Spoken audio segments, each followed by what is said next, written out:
Welcome to the Long Run, Joel and Christy. I'm Joel. And I'm Christy. And today we are recording our podcast. Right. And we want to welcome all of you who are watching on YouTube and to those of you who are listening on the Our Frugal Debt-Free Journey podcast. We'll welcome all of you to our podcast today. I think we've got a really good show for you today. And tell them what we're going to be talking about. Well, this month we are celebrating our 31st wedding anniversary. So we thought, since it was a wedding anniversary month, that maybe it would be good to talk about money and marriage. All right. So first we're going to rewind a little bit and tell you how we were before we started our debt-free journey 10 years ago. Mm-hmm. We haven't scripted this or anything. We're just going to be talking off the cuff about what we were like before and after we started. So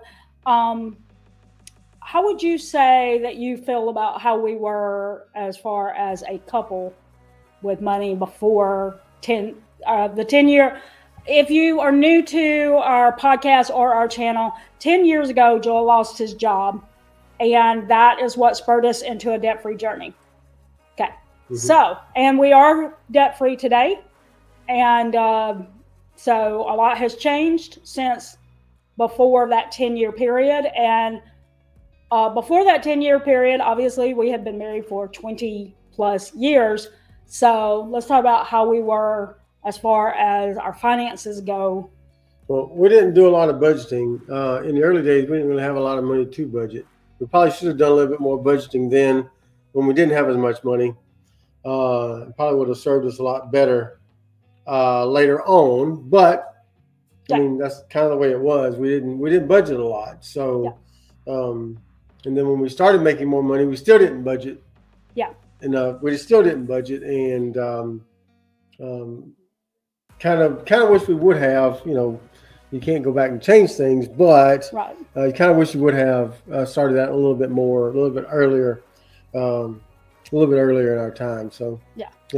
And you'll hear some people say sometimes that if you don't make a lot of money, you don't have money to budget, so you don't need a budget. And that's kind of, I guess, where we fell. We didn't have much money. Joel was in ministry, so we didn't make much. So we basically were just flying by the seat of our pants, I guess you'd say. We paid our bills, and whatever we had left, which was very little, we seldom ever saved. We were mostly, just using that for some expense that we thought we needed, probably.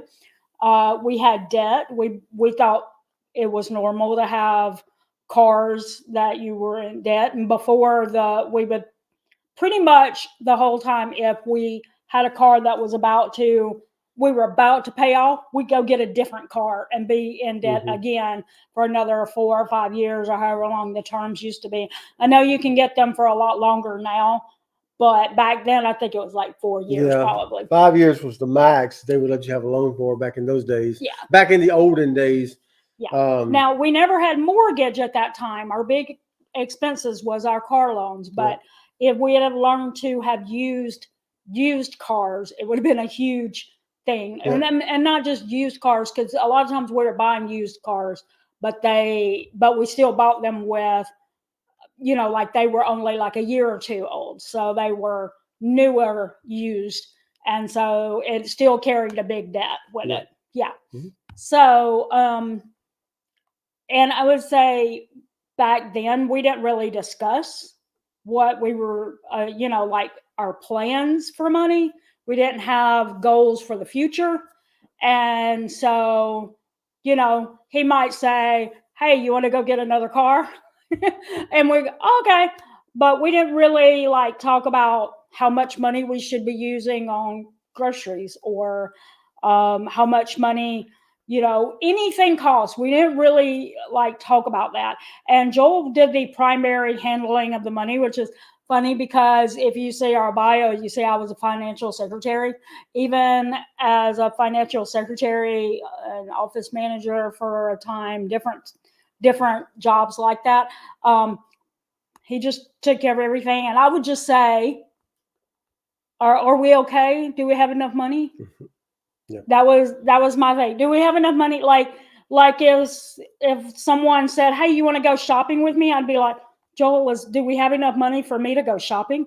And then he might say, "Yeah, we have enough money for you to go shopping." And then I'd like, "Well, how much can I spend?" I didn't know. Mm-hmm. And so that's how connected we were on the whole money and marriage mindset. Was we just didn't budget, and we didn't really think about it, and we didn't really discuss it. And sometimes that gave me a little anxiety because I was a saver and I didn't know whether or not the amount of money I would spend if I went out and did something like that was going to cause us not to be able to pay a bill, which which was a big problem as far as me getting nervous about something that probably wasn't even a problem. Mm-hmm. Yeah. So so that is kind of how we were. Do you think we need to add anything more to that? Nope. Okay. All right. So now what we're going to tell is how we do things today. Yep. What did we just came back home from eating brunch out, and what were we doing? We're having our budget goal meeting. We're having it's our all around goal meeting, Yeah. but one of the things that we discuss in that goal meeting is our budget, and also like things like sinking funds that we have, no spend days. We talk about things that we want to do in the future that we need to save for. So that's who we are now. Also, because we use the YNAB app, that is You Need a Budget app. It has the ability to sync across different devices. So I'm able to see the budget. I don't have to go to him and say, if I need to go buy some clothes, do I have enough money? And will it be a problem? I don't have to ask that because I can look at the app and see. So there's a lot more transparency in our money because not one person is handling it. The other one is just guessing or hoping that they're not making a mistake when they go somewhere and spend money. So that's probably the biggest thing that has changed is just the transparency and the ability that both of us can see that. We also discuss regularly our finances. Um, we do. Well, the thing I would say, Joel is a very spontaneous person, and that has not changed, but he does think about the budget more when he does it. And he also looks for the deals where he used to just pay whatever the price was. So he did tell me in July, um, oh, I know I'm springing this on you, but since we've decided that I'm not going to run the London Marathon, I decided instead to look and see if there were any flight deals uh, that we could get for our anniversary in August, and I found one. And then with my Sky Mile points and everything like that, it's going to cost us $24 total to fly from here all the way to California. Yep. So I want us to do a trip. And so he's spontaneous. He found a way to do it within our travel sinking fund. And so, like, okay. But see, that's where that freedom comes from in our budget. Is it gave him the ability, since there was a sinking fund for travel, to be able to say, "Oh, I found a great deal. It's our anniversary. Let's go do something special." Mm-hmm. So we spent a little bit for tickets to Disneyland, but $24 total for airline flights. I couldn't really blame him for going for that. That was a really good deal. Yeah. But anyway, so that's the big things is the transparency, the talking it out so that we have a plan that works for both of us. We're not leaving each other out on goals and stuff. So it really helps us that we're on the same page. Yep. So what we want to talk about now is, as a couple who's been married for 31 years and did it the wrong way for the first 21, Mm-hmm. And what we've been doing for the last 10 years, we want to give you a few tips if you are um, entering that stage of money and marriage, or if you're already in it but you know are just looking to do a better job at being on the same page. Here are the tips that we have for you as far as money and marriage goes. Okay, tip number one is before getting married, chat about where you both are financially. Both to make sure that you both have a good money mindset and that to know where you are, what you're getting yourself into. If one of you is bringing debt into the marriage, the other person needs to know that. It's also going to give you an opportunity to make sure that you're both being open and honest about debts. You also need to discuss if one of you will be taking the lead on paying the bills, taking care of the budget. As well, you'll want to discuss if you plan to combine bank accounts. Now, not every married couple does combine bank accounts, but a lot do. And there's pros and cons to either side, and we're not here to debate that today. But make that decision beforehand, so that both of you are on the same page. Also, as a caveat to that, I would also say you also need to discuss before marriage if you're planning on having children and things that might come up with finances with children. Like, are you both on the same page about saving money for college for your child?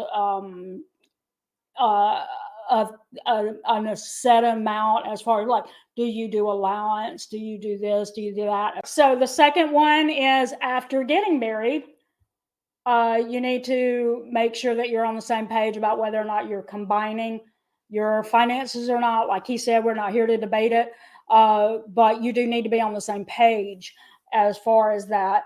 And whether or not you choose to combine your finances, we still encourage you to have monthly budget goal meetings, because even if you don't put your money together, if you're both working toward the same goal, like if your goal is to go on a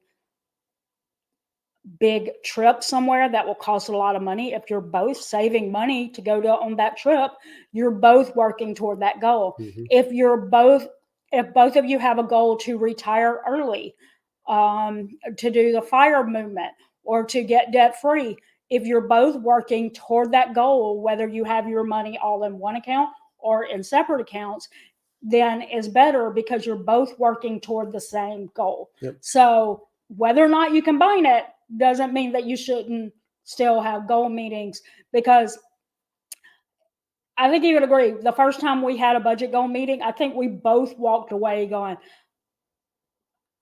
how wonderful was that? He said to me in that goal meeting, I think I want to run a marathon. And I was like, which running a marathon isn't necessarily a financial thing, although it does cost money. So you do have to think about it. But he said, I want to run this marathon and I want to see if I will qualify for a Boston Marathon by running it. And I was like, okay, what do we need to do to make that goal happen? And we have done that ever since. We have sat down, we've talked about things that we dream about, and then we say, what can we do to make that dream a reality? Mm-hmm. And if you're working together on your goals, whether you combine your budget or not, you're still working toward achieving the dreams that you both want to have. Yep. Okay.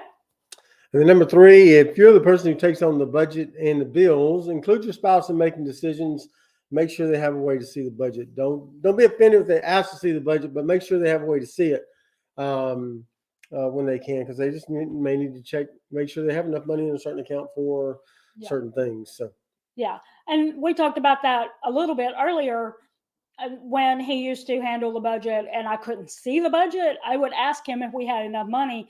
And I think sometimes for him, he felt like I was saying I didn't think he had control of it, or that he was spending money, or we were over our budget. But I really just didn't want to do anything that caused a problem. And so, and because I couldn't see the budget, I was guessing. And so, it's not always that the person doesn't trust you. It's just that they don't want to overspend.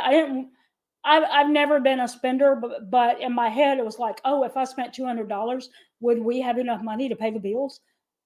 I didn't know, and I didn't want to be the reason why we got a late bill in the mail or something like that, because that is my personality. I'm always like on the edge of, and I grew up in poverty, so I have a mindset that there's not enough money for everything. Mm-hmm. So it's not always about the person not trusting you. It's just about them like, well, I can't see it. So don't be offended. And if you have a way to show them the budget on your computer, an app, whatever, let them see it and let them know, give them access to it however you need to, so that they know what's going on as well as you do. And finally, this moves off of the tips, but is more towards something that we can't speak to exactly. And the reason why is because I know from the fact that we have an account on Instagram and here on YouTube, a lot of times we're asked, or we see people asked, how do you get your spouse on board? And for us, as you can see, we had to get on board with each other because there was a job loss. We didn't have enough money to pay, like, we just had to become frugal, and we knew if we didn't get out of debt, we were going to go bankrupt. Mm-hmm. It was one or the other. So there was no choice that we both were going to get on board with it. So we don't know exactly what to say, other than I will tell you the tips that I've heard other frugal people give that have actually been in that situation where they had to get a spouse on board, or they were dealing with a spouse who was not on board. And these are their tips. Talk with them in a non-confrontational setting and avoid nagging in that. You want to calmly talk to them. Don't like come at them demanding, but you want to have a gentle conversation. And like we said earlier today, we went to a brunch place and had breakfast, and we talked about our goals. We're not really, I mean, we're still very much on the non-confrontational. I can't think of the last time that we've actually even disagreed about the finances, but there, but that's just freedom from being debt free. But back in the, when we first started having meetings, we were still pretty tight on our budget, and having a meeting in a different setting is a good way to make it feel less confrontational. That doesn't mean you have to eat in a restaurant. You could even like have dinner at home, but make the dinner somehow special, and maybe like have the kids, if you have kids at home, uh, feed them early and like send them to a different room so that y'all can have a nice conversation by yourselves. Mm-hmm. Just because, kids can be loud and distracting. Um, but anyway, non-confrontational, avoid nagging or saying you won't, you keep spending money or whatever. Like, I want to be debt free. You keep spending money. Don't become like nagging about it. Instead, the second tip, there we go, is be an example. And what we mean by that is if they won't get on board, you control what you can control. Mm-hmm. What money you can save, you save. And the idea there is that from your example, the other person may see you and say, I want to be a part of that. I didn't realize that I could be saving like this if I did what they were doing. She doesn't, or he doesn't seem deprived, and he's still saving. I want to be a part of that. I want to save that, because if I did this, then I could have money for something else that I really want. They may start realizing what they could do with their money if they were making wiser choices. Mm-hmm. And an example of that might be like, say every time you go grocery shopping, if your spouse goes with you and he's like just throwing in, or she just throwing things into the cart with no thought whatsoever, not sticking to the grocery list. And then they start realizing, you know what, if I didn't buy that bag of chips and I didn't buy that uh, pack of cookies and I didn't buy this and I didn't buy that, I'd have more money for this thing that's more important to me. Then you might find them making wiser choices because they want to be able to do more with their money, and they realize that because of the example you showed them. So be an example, do what you can with the money, and then maybe they will join you as they realize what they could do. And the third one is this one. If you're not a Christian, then you might not prefer my phrasing of this, but the third one is pray for them to realize what is really important and what really matters. If you're not a Christian, then just stick with that example that I told you a minute ago, be an example. But if you are a Christian, go ahead and pray for them. Pray for them for a lot of things, but one of those things could be that they realize what really matters to the family and that they start working toward those things instead of being distracted by things that really don't matter. Yep. Okay. That's right. So I guess to kind of sum it all up, to really be on board, just you have to find out what's important to you. The things that are important to you are things you're going to put in your budget, and it's easier to have a budget when you know what's important to you. So find out what those things are, and then start saving towards them and start using your money towards those things. Make your money work for you. So drop us some comments below if you have some tips about money and marriage. Drop us some tips below. We love to see those. Always love the comments that we get from our viewers and from our listeners. So drop those comments below. Let us know about those. That's going to do it today for our Frugal Debt-Free Journey podcast. This month was on marriage and money. We're the Long Run, Joel and Christy. I'm Joel. And I'm Christine. Don't forget the long run. Give yourself a little grace. Bye.